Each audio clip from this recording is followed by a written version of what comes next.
Now, the next speaker, he's the head of global operations of Thomson Reuters. And I have a different title for him. I call him God, Global Operations Director. That is a designation in many companies. He's God. He's Mohan Patnaik. He has close to 3 decades of experience in the corporate world, illustrious experience. And he was, before Thomson Reuters, he was the head of the Global Transformation Center in HSBC, which was the worst part of his career because he was my manager. And he really suffered. And 2 secrets about him is, one is he's an astounding cricketer. And the other secret I already let out, that he was my manager and he had a lot of mysteries to solve. He thought that I was not there in office because I had not yet come for the meeting, and he was right there near the entrance, but I somehow managed to come inside the office without his notice. He is an amazing leader and a corporate head honcho. He's an amazing child of God. Welcome onto the stage. Put your hands together, Mr. Mohan Patnaik.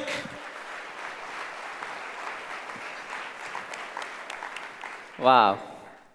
Good morning. It's such a joy to be back in Hyderabad. Still, they haven't fed me with the Hyderabad biryani yet. Yeah, I'm missing it for the last 3 years. Such a joy to be here, and it's an honor. I was just listening to those 4 speakers, and I was wondering, what will I speak?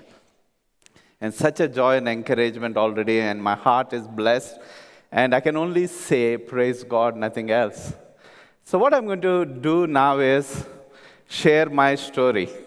Pramod already let it go that I'm very old, but he doesn't know that I started when I was born. So I'm going to share my story. So this is the introduction I wanted to know, Pramod to share, but he didn't. So this is how I would call myself. I'm greatly blessed, highly favored, imperfect, but forgiven child of God. There is a song around this. But the reason this appeals to me is when you hear my story, that's who I am. It's not about me. It's all about God's story in my life. I also put my story as God's sense of humor. One of the prayer I pray is, God, keep me away from hospitals, courts, and police station. Those only 3. And here I am. I'm between a lawyer and a doctor. Don't you think God has his sense of humor? So what I'm going to cover is a little bit of timeline, because it's important that you know where I come from. My head of HR still can't get in terms of, are you really from that little town in Andhra? He still doesn't believe it. So it's a bit of a, we'll go back maybe 50 years back. But I want to spend a lot of time how God really spoke to me, or the prayer was answered. And that's the key theme, purpose of work, which I want to share and encourage. I wish LeadTalks was there in 1989 when I first joined a bank in Hyderabad. But fortunately for most of you youngsters, Jasper was not even born when I started working. Right? But it's such a joy that we have this opportunity. I'm going to talk a little bit on excellence, share some stories and practical aspects of how it works in a corporate world. And I want to end with the final call. But let me go back to my childhood, first 20 years. Though I was the youngest of 7 siblings to my parents, born and raised in a small place called Kakinada in Andhra, if at all you know. And life was hard. Just imagine 7 children, I'm the youngest, and with meager salaries. The reason I put that legacy I inherited, I'll come back to that. But really, I have really experienced God in the shadows, and I can realize that only when I look back. Despite the situation, I had the best of opportunities. I was the only sibling who could go to an English medium school, though I studied in a government college. I also mentioned that there are some surprise selections. The first of it happened when I was 16 years old. I took cricket seriously. I used to play all the sports, but I could never even afford a cricket bat. And you will not believe this. This is God's sense of humor. The moment I took cricket seriously, within 1 year, I was selected for AP State Schools Under-19 team, which is combined Andhra and Hyderabad together, when I didn't even own a bat of my own. So that's the first surprise of blessing. I still didn't know the Lord at that time. I was a Bible-reading, church-going person, but it's a very ritualistic thing. But the biggest surprise came when I was in second year of my graduation. And some of the things which I will share, you may not agree, but that's my story. You can't take it away. So when I was in the second year, still battling with this poverty, one of my senior came and he said, let's write a banking exam. I said, look, I'm still in the graduation. I have not completed. He said, no, if you are 18 years old and 10th first class, you can write this exam. I said, no, let me finish. But he didn't give up. Interestingly, he came yesterday to meet me in the hotel, and I was sharing this testimony. It's from the other faith. He brought the application. He paid the fee of 30 rupees. And I signed it to give him a company to go from Kakinada to Rajahmundry to write the exam. That's how my work started. Out of 140,000 people, for 200 positions, I came through. It's not me coming through. God was in the shadows even at that time. That's how my banking career started. And because it's a government bank, it took 1 year. By that time, I finished my graduation. Because of my cricket, never went to college. And only class I used to attend is the first period. I used to play and used to get the attendance. But at the end of the year, I was one of the university topper. And I had a bank job. And the posting was in Hyderabad. So that was my initial story, how God worked in the shadow even when I didn't know him. So fast forward, next 10 years, I lived in Hyderabad, worked in 3 banks, and never ever got promoted even a single time. I enjoyed my banking career. I really played for the bank for 6 years for the journals. I had everything, but I was never ever promoted. Was I excellent at work? Absolutely. But I had this privilege of setting up IDBI Bank in 1995. I did merger when I was in 99, 2000, between Times Bank and HDFC. All those things happened, but never ever promotion has happened. You must be wondering why I'm harping on promotion, because a lot of you in this room are worried about your career growth. But I want to really let you know there is a plan God has, and those 10 years, as much as it looks unsuccessful, that's the solid rock on which I had my foundation. God also blessed me. Apart from knowing Jesus, the best gift I have received from God, apart from my mother, who's my role model, is my wife. So I married during that phase, and I enjoyed my cricket. So that's my second part of the story. The third and fourth, I will kind of come back to the later slides, but that's when I found my calling. It took 17 long years for me to understand why God gave me success, why God put me in the marketplace. And that's what I want to really focus upon, and also share with you my season during that time, and my last 10 years as well. And what is going to happen from October onwards, I don't know, but I know the one who knows it all. So as I wait for my next season, I need to see what God's sense of humor is up to. So let me quickly move on to the first answered prayer. You must be wondering, I've been praying for something. No, I didn't pray for anything. By the time I was married for 12 years, my wife, without my knowledge, was praying that I come to the full-time ministry. If some of you are praying, think about that prayer again, right? And God, in his own ways, uses different people. So one of my career took off in the sense, really took off. This is 2000. I was assistant manager in HDFC Bank.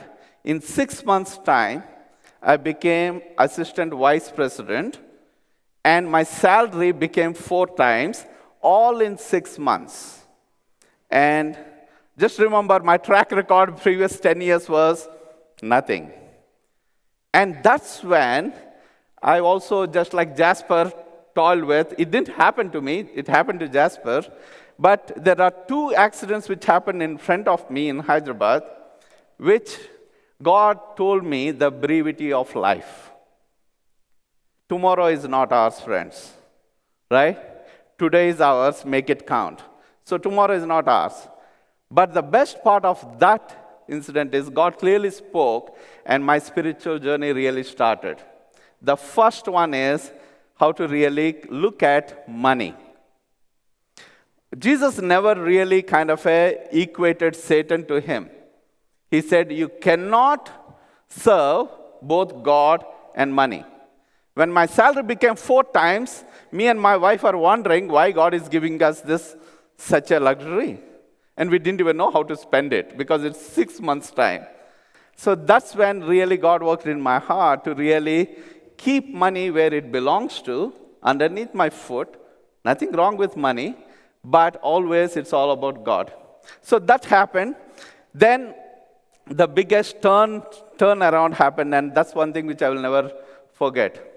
I told you about my wife praying, but God sent one of his relatives to me to ask me to go for a training in Haggai Institute. And I have been turning down for 2 years. You know, you can't really push back people from your wife's side for too long. Ultimately, I had to give up. Okay, taking 2 weeks off from work is difficult, but just to get rid of him from my back, I've agreed to go to Haggai. And life changed, and that's the starting point of really knowing why God placed me in the workplace. And that's what I want to really encourage you. There are different people God spoke, but there is one guy who really challenged my thinking. He asked, why you are there in the marketplace? By that time, my spiritual journey is taken off, but as many of you do, I kept my spiritual journey and my personal faith separate when I went to work. But he said, none of the people in your workplace will ever come to church. None of the people in your workplace will ever read the 4 Gospels. But you are the 5th Gospel they will watch. And he was spot on. And really, God really told me why he placed me where I am, where no pastor can come, and why he gave me the name and the fame. Here is a person who joined a bank on 10th qualification. I was already a senior vice president in a biggest multinational bank.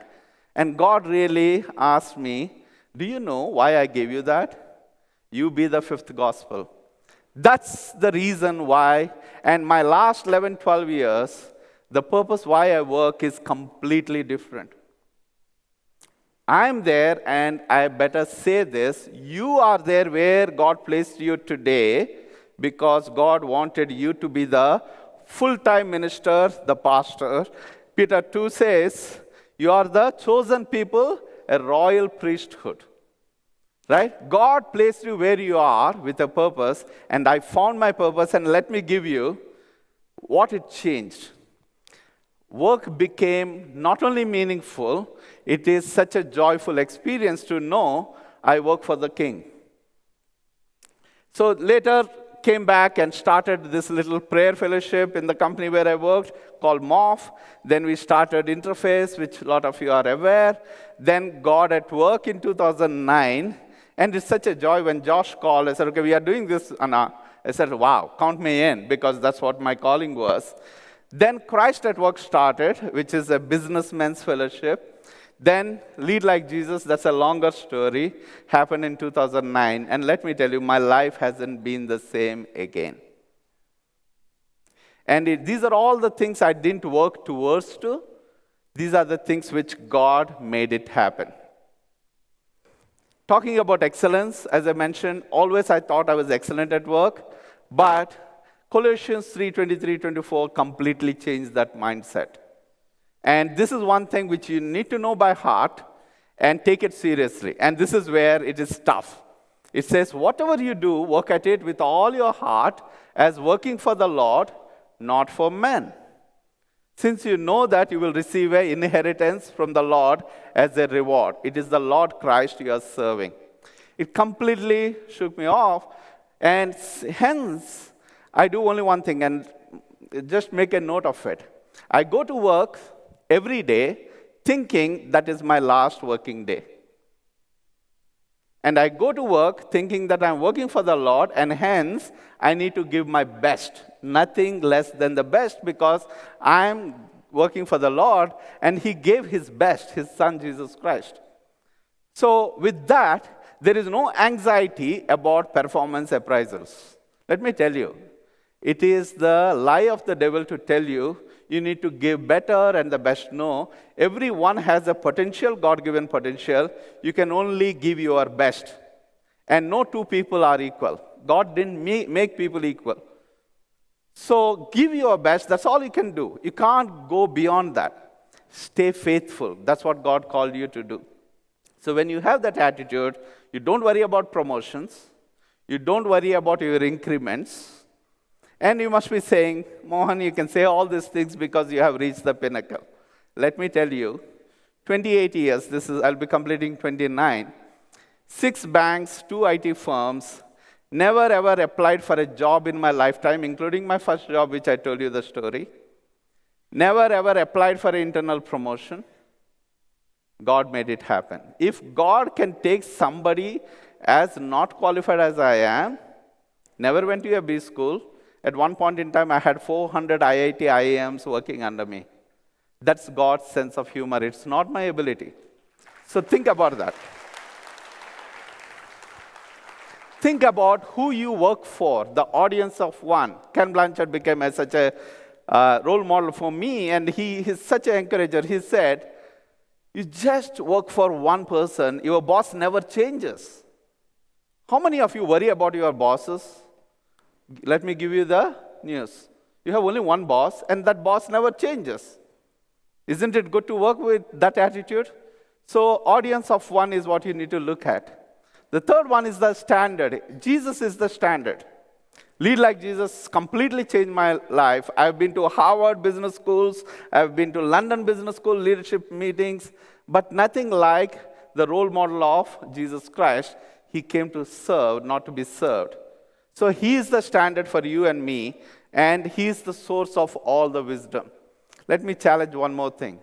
I know my time is coming up. As I said, I can't really read books. If I read 4 pages, I'll go to sleep. I have a reading disability. But one book I read is the Bible.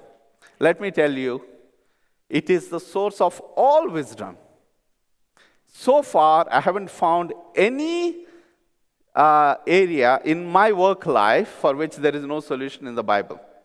And God made it so easy, He sent us Google. If you have a workplace problem, write it down, what does Bible say, and you will have a verse, or you have a story from the Bible to really look into. So never neglect the Word of God. That's what is the source of all wisdom. Moving on to the integrity, I have a lot of stories to say, but we don't have time. It's become a cliche in the marketplace. I've consulted for many large firms. There are no single firm which doesn't have good values. Everybody talks about integrity, everybody talks about respect, honesty, but it's not in the professed values, it is the practiced values where you and me can make a difference. And obviously there is a price to pay. I have paid the price many times. You get rejected. But let me tell you, honor God and He will honor you. Being faithful in small things is what God calls us. At the end of the day, tomorrow can be that day when we go to heaven, would He call, well done, good and faithful servant. That's what you need to really call for. And for that, you and me need to be able to lead ourselves like Jesus. I was doing a town hall in China, and one of the young girls asked, 1,000 people packed, what is the biggest challenge you have as a leader? I said, myself. They didn't understand. And I'm saying this to you because it is you and me who are coming in the way of Christ being glorified. We serve a mighty God, and we have our fears, we have our pride coming in the way. We edge God out of our equation. That's the reason why we struggle. So look at how Jesus lived. He was in the marketplace like you and me. And just stay faithful. Finally, know your calling. It's not about success you crave for. Think big. We serve an awesome God who made this universe. It's about significance and leaving a legacy in this world. What will be the world like after you and me leave this world? And be the light and the salt. That's the only reason why God called us and put us in the marketplace, to be the salt and the light.